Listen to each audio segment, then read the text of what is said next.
The first crack in the Pride Lands was not loud, not violent, not sudden. It was the sound of unity being tested by power that believed itself unbeatable. Kion felt it like a tremor beneath his paws, a warning that something ancient and dangerous was rising beyond the horizon. King Chuluun had arrived. None like others before him, he did not seek fear, revenge, or chaos. He saw dominance through overwhelming power, convinced that strength alone was enough to bend the circle of life to his will. Chulun ruled the northern ranges with an iron presence, whose roar alone sent echoes across valleys, his followers loyal not because they believed in him, but because they believed resistance was pointless. Power decides truth, Chulun often declared.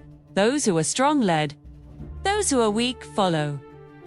His lands moved when he commanded and stopped when he ordered.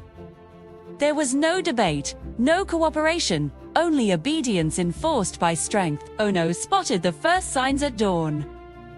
Kion, something massive is moving toward the borders. Not scouts, an army. Kion's jaw tightened. He's not testing us. He's announcing himself. The Lion Guard gathered, tension heavy in the air. Foolie's tail flicked sharply. Let me guess, another king who thinks muscles make him right. This one is different, Kion said. He believes unity is weakness. Best frowned. Then he doesn't understand the circle at all. Chuluun's arrival shook the land. He stood tall at the border, unmoving, his presence alone forcing animals back. I will take control of these lands, he said calmly. Not through fear. Through proof. I am stronger than all of you. The ground battle that followed was brutal. Chulun did not rush. He advanced steadily, breaking formations, scattering defenses, overpowering individuals one by one. His strength was undeniable. Even the Lion Guard felt the pressure as their coordinated moves were interrupted by sheer force. He's separating us, Bunga shouted as he was thrown aside. He wants us alone, Kion realized. Chuluun laughed as he struck the earth with crushing power. Naughty fails when power arrives. For the first time in a long while, the Lion Guard was pushed back not by strategy, but by raw dominance. And as the dust settled, Chuluun stood unchallenged, his message clear. Strength ruled now. That night, doubt crept through the Pride Lands. Some animals whispered that Chuluun was right, that unity was fragile. That power decided survival. Kion sat beneath the stars, the roars silent within him. Power could be matched, strength could be countered. But belief was harder to fight.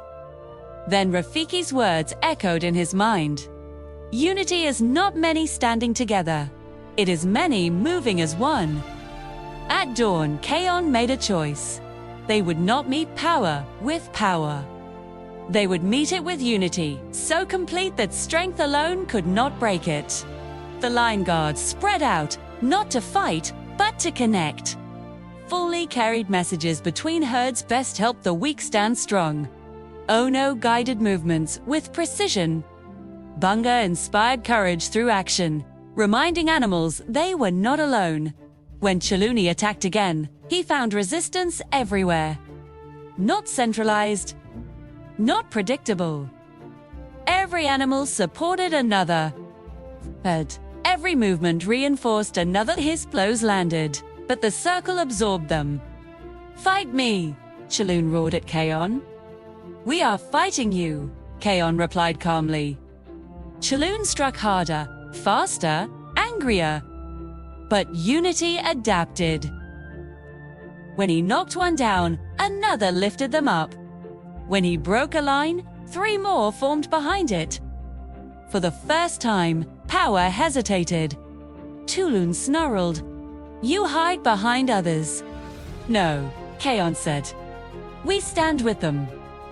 The realization hit like a shock wave.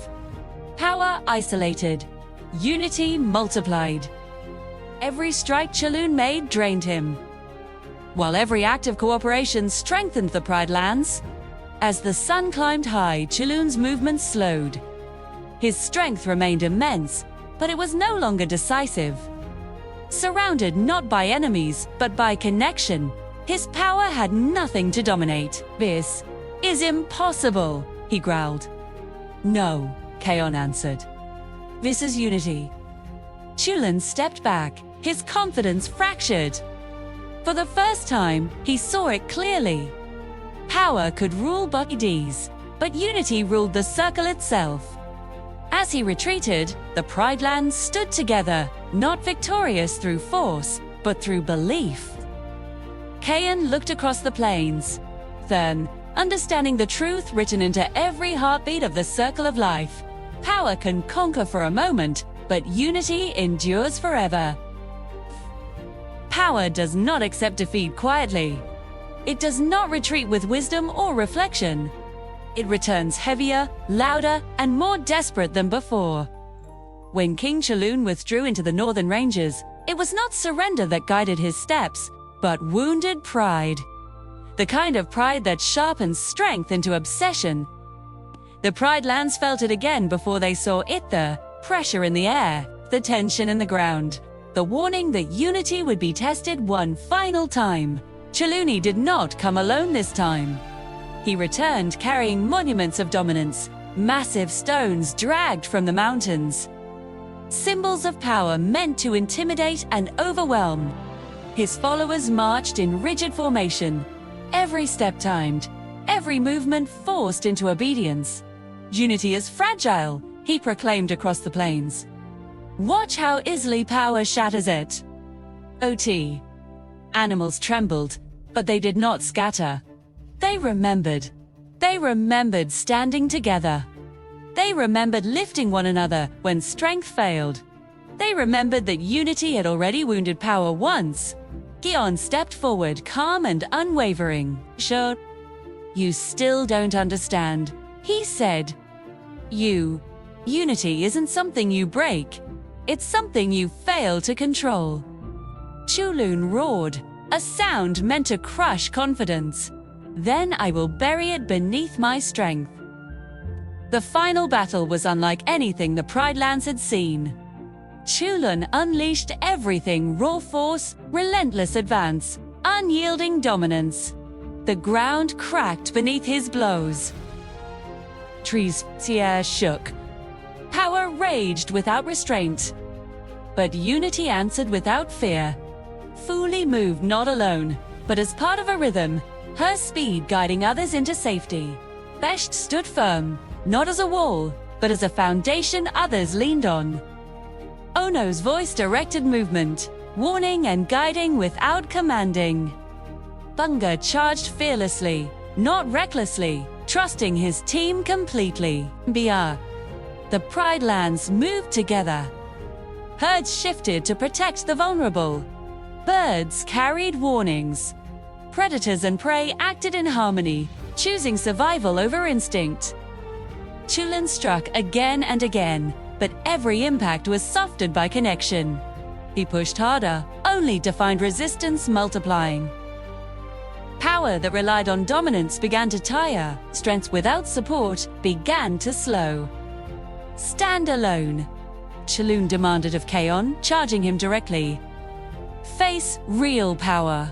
Kion stood his ground. "I am never alone." The roar rose within him, not explosive, not destructive, but steady and controlled. It did not blast Chulun away. It held him.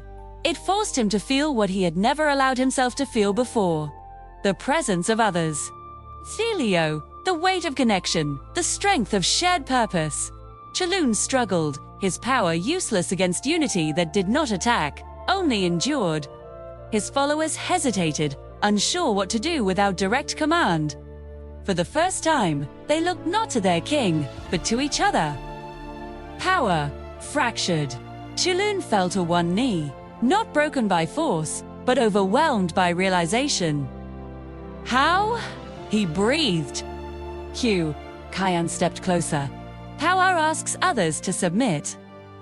Unity asks them to stand. Silence followed. heavy, honest. Final Chulun rose slowly, his strength still immense, but his belief shattered.